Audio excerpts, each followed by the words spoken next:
where the wrestling truth resides.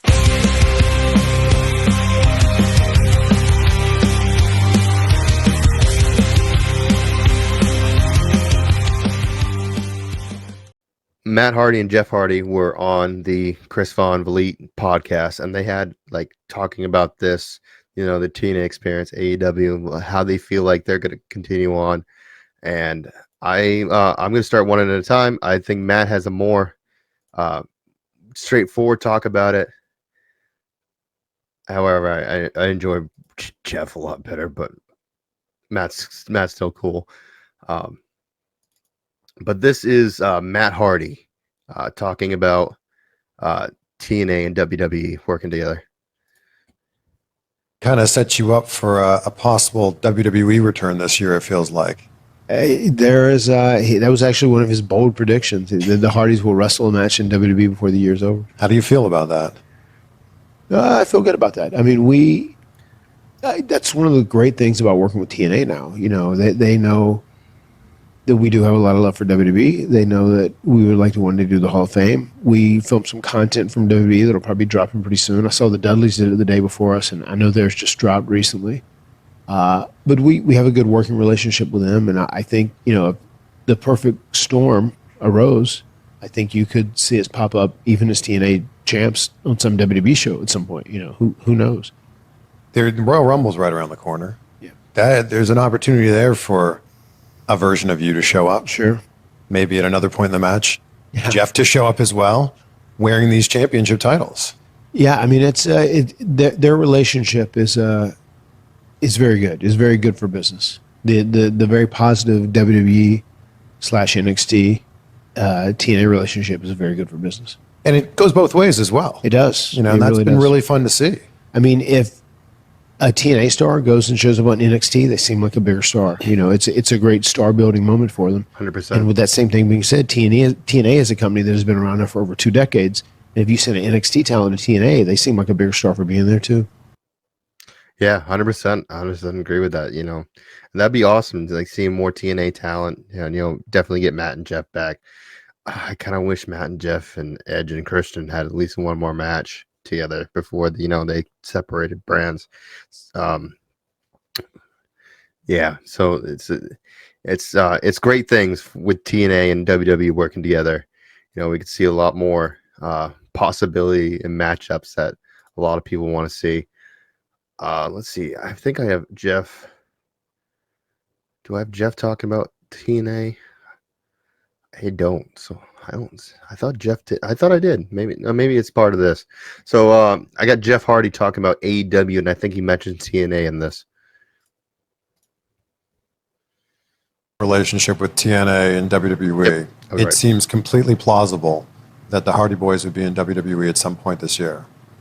Yeah, for sure. And man, it's there's never been a real heel Hardy run, and I was so excited about that in AEW. But I know I own what I've done, and it was my fault. I really let Matt down with the whole AEW thing. I think even AEW, man, before I broke my nose wrestling Sammy Guevara, man, my thinking was like, man, we're not being used. What if I can be like a heel on social media and send out some tweets? And it evidently wasn't professional. But again, it's not like I was being serious. I just said something like, you know, Collision was designed for punks, and that just. But I ended up getting 3 matches out of that with Swerve Strickland, John Moxley, and then Sammy. And in that match, in all those matches, I had that feeling, that passion. I could feel it again within myself. I was, oh my God, I love this. I got a lot more left in the tank.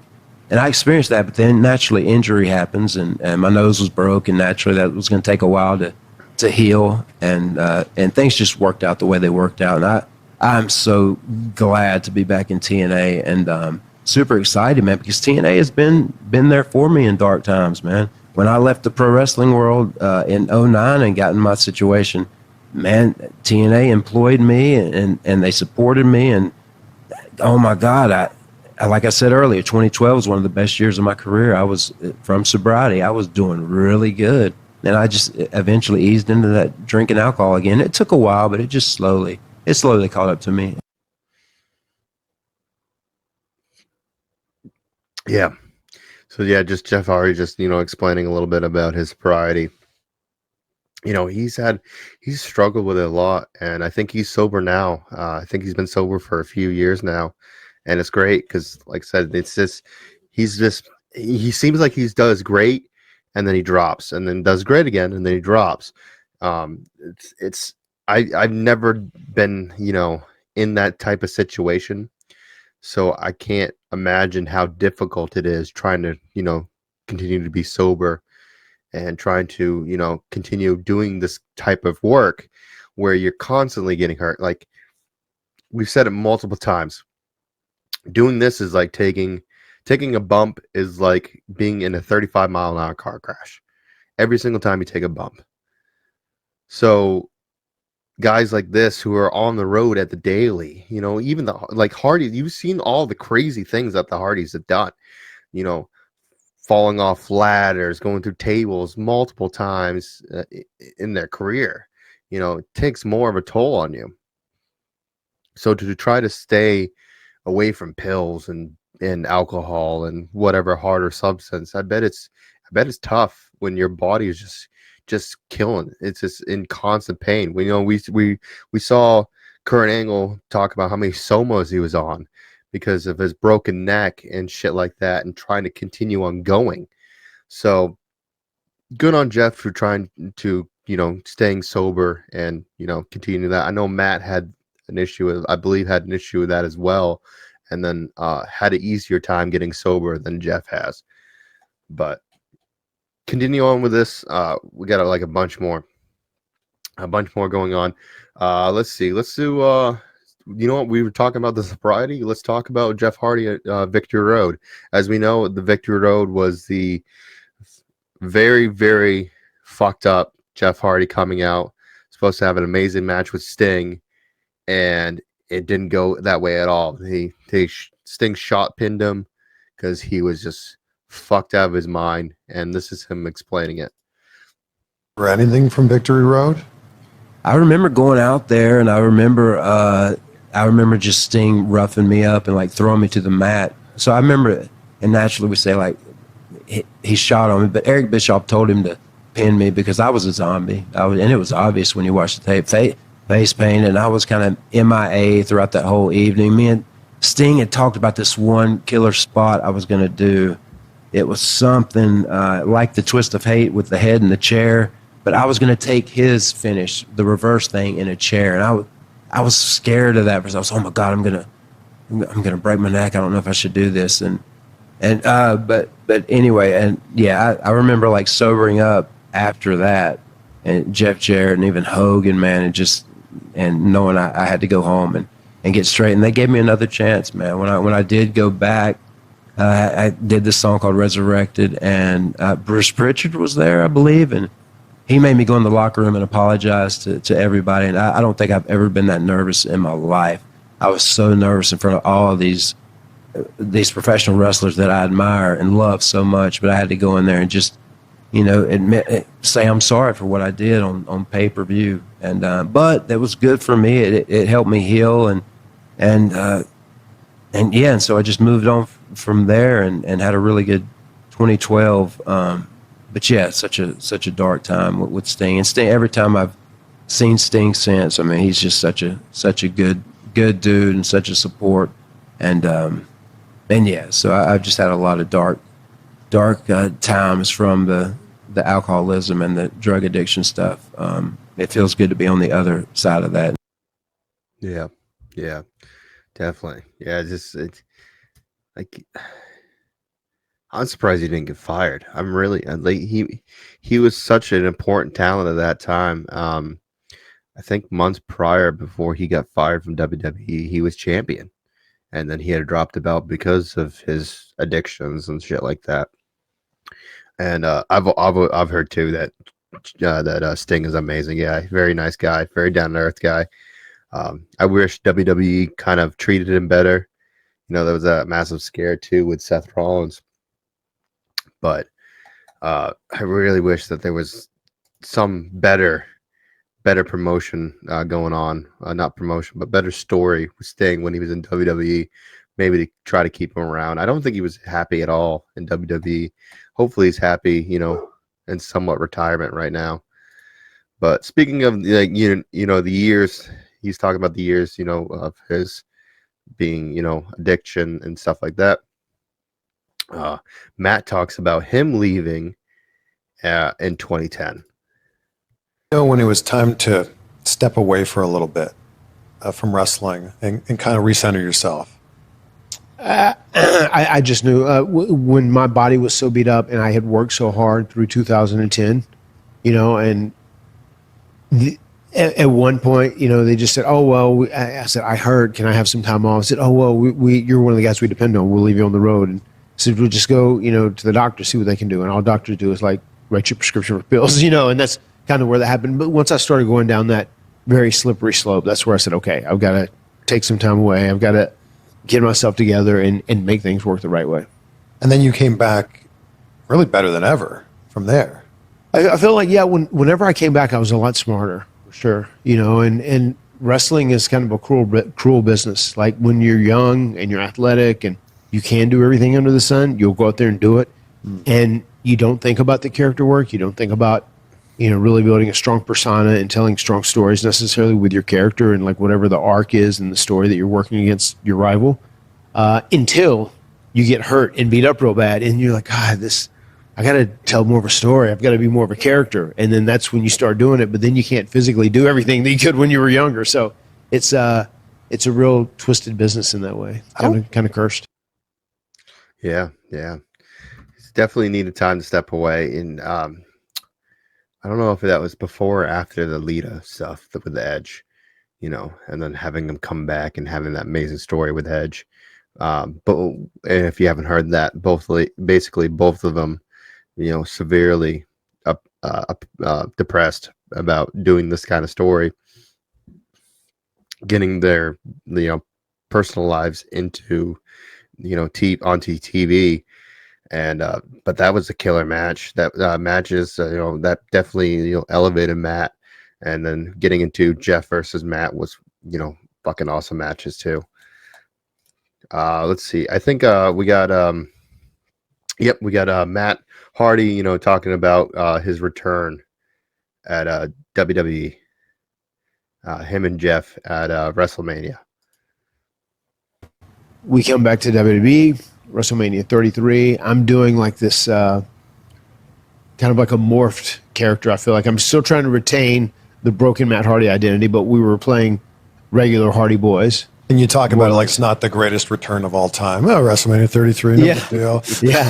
It was amazing. One of those things, we are so grateful to have had that moment. We really kept it to a very small circle of people that knew about it. So there were some people that speculated it may happen, may not happen, but it did. And it's crazy because at TNA, after we'd done all the broken Matt Hardy stuff, the Broken Universe, Brother Nero, just the tens of thousands of people in there going, delete, delete, delete, delete, how we had gotten that over and established it. And it was, all over the wrestling industry. It was so cool. Did you feel that wave from the audience? Like, did you feel that rush of energy from them? Yeah. It was a very surreal moment. Looking back, it's still, whenever I picture it, a lot of times I have vivid memories in my head of something that, has an event linked to it, that you really have a vivid memory and it's very crisp. This one is weird. It's almost like there's static around the outside of it because it's like surreal. It almost felt like a dream because it was just so chaotic. And we walked out like we hadn't been in that venue. And that was a long ramp. That we literally had got there and we ran up right before we were going out. They were doing all they could to keep it quiet all the way up to the moment we walked through the curtain. And then once we stepped out, we saw that massive crowd and just the sea of humanity, delete, and all the excitement, people going nuts. And I see it's kind of in slow motion and it's blurry around the edges because it was so surreal. It was very like dreamlike in many ways. I really wish I could pull up that clip too of their return, of how amazing that return was at WrestleMania, because nobody was expecting it. There was rumors here and there that there's a possibility that they would be there, and the crowd lost their fucking mind, and it was awesome. It was such a great return. Loved it so much. I really wish like they kind of kept it, because at that time, same thing with the Dudleys. They're putting like a lot of guys over more than winning matches, which is fine because they're vets, you know, trying to get the younger guys over. But that's what it just seemed like. You know, FTR is having that issue, I think, in AEW, where they're losing more matches than winning. Like, I kind of wish it would be like kind of 50-50 type thing, building a nice program with somebody and then, you know, putting them over. But it was so great to have Matt and Jeff in, and it's so great to have the Dudleys in at that time too. WWE, it was fantastic. I loved it. So we got more of this Chris Vaughn interview. I think that's all I pulled for Jeff. For Matt. Jeff Hardy talks about the Brock Lesnar incident with a chair shot. Delivered one of the hardest chair shots in the history of pro wrestling to Brock Lesnar. Walk me through what that was like. Oh man, I had been taking the 3 power bombs so much, like night after night, and I just felt like it was my chance to get it in, you know. And we were out there, and Matt followed up with a chair shot, but the echo in that building that night was just crazy. And then Matt followed up, and he just, you know, went out of the ring, and I was like, the adrenaline was flowing, you know, because it was such a loud chair shot. He didn't go down. Yeah, he didn't go down because he is a beast of a man. But then I think after that, I found out through Paul Heyman that that was the first chair shot he had ever took to the head. And I was like, oh my God, I had no idea. But I guess I'm sorry. But He's going to expect them to all be like that. Oh my God. Gee whiz, thank like you God. hit him like he owed you money or something. It was almost this half a second of silence too in the building. People were like, oh. Yeah. It was like a time stop for a half a second there. Just it echoed through the building. Oh my God, that was extreme. Yeah, that was a crazy chair shot. I kind of want to see if WWE, if they'll be mad at me if I play it. So we're only gonna play a few. We're only going to play the chair shot, and hopefully, you know, WWE doesn't, you know, get mad at me. That's the hardest thing about this. It's just trying to play clips and stuff and promos without getting copyright strikes. Well, hopefully we got it here. So check this out. First ever chair shot, and he ate it. Oh my gosh. Crazy. And that sound. Oh my God. Oh. And then Matt. I think that chair shot, I think he explained it before. I'm pretty sure it was that one. Maybe it was a different one where he accidentally busted him in the back of the head open by accident to Brock. Might have been that one. Might have been a different one. But I can tell you, Brock definitely got his receipts in for that one. So, like, the one thing that I always remember about Jeff Hardy in WWE, besides the winning the belt, winning the biggest belt, you know, the WWE Championship, was his feud with CM Punk. And this is him, you know, explaining it. And this is kind of, I'm hoping there's a possibility we might see this now that TNA and WWE are working with each other. A lot of people don't get my humor, and it can be, I guess it can be dark at times, but I just said that, by the time I'm 50, I might, go back to the E and, retire CM Punk, and then maybe go in the Hall of Fame. But there was things like it was, like that was seriously what I'm manifesting, which is not the case at all. I just said that thinking I was being funny, and I think that was right after I painted my face so uncomfortably in front of all those people. But everybody took that as gospel. Yeah. Jeff Hardy says he's going to retire CM Punk. Yeah, and that becomes like a real, no, but I didn't mean that at all. I just thought it might be funny. But it could happen. And yeah, and the reality is it could happen, man. Because our feud, man, still, I get so many compliments on that, man. With people that are adults now, say, oh man, that's you and Punk, the feud was amazing. So even in AEW, I felt like there was a moment for me and Punk, like at least just some kind of face off or uncomfortable, like us running into each other in backstage or something, but we never got to do that. But man, ultimately, I would love to revisit that feud in some way. And who knows, man, if CM Punk is such a superpower in the pro wrestling game. But man, if Jeff Hardy getting sober made him like an asshole, I mean, come on, Jeff Hardy against the one and only popular CM Punk. I mean, I feel like that's completely possible. Yeah, banger of a match. That's what I want to see. That would be fucking awesome. But speaking of like heel Jeff Hardy, he goes into detail of Willow, which is his alter ego, coming in with the mask. If you guys saw on TNA, I thought it was a really unique character, kind of cool, something different that Jeff was doing. And this is him talking about, Willow. Difference in Jeff Hardy. That's why I'm excited too. There's this alter ego of mine, alter Nero of mine, named Willow, and he appeared in TNA, my last run in TNA, and there's a new mask with a brand new face plate, and man, I haven't tried it on yet, but when I go pick it up, and if it fits real good, I'm sure I'm going to get excited about possibilities with, a way darker side of Jeff Hardy, or way more just spiritual, innovative character that Willow's never actually been in the past. The original idea with Willow is like nothing makes sense because he's not human. He's just some alien, and he's the god of my imagination. That's kind of where it all started. But for him to be like my dark passenger and kind of guide Jeff Hardy into this, different zone in pro wrestling, I think there might be something pretty powerful within that idea. So that's something we might see this year in TNA? I feel like it for sure, yeah. So if I throw up a Willow promo on social media or something and it's decent, I mean, that'll be the test, I guess, to see the feedback and then, go from there. Yeah, I would love to see like Willow versus CM Punk would be fucking awesome. I'm so excited for this era of wrestling. It's so much fun. Now, if AEW could do, could maybe get some writers or something like that and, produce the same kind of banger, that's something that would make sense and people would love. I would love to have that. I'd love to see that.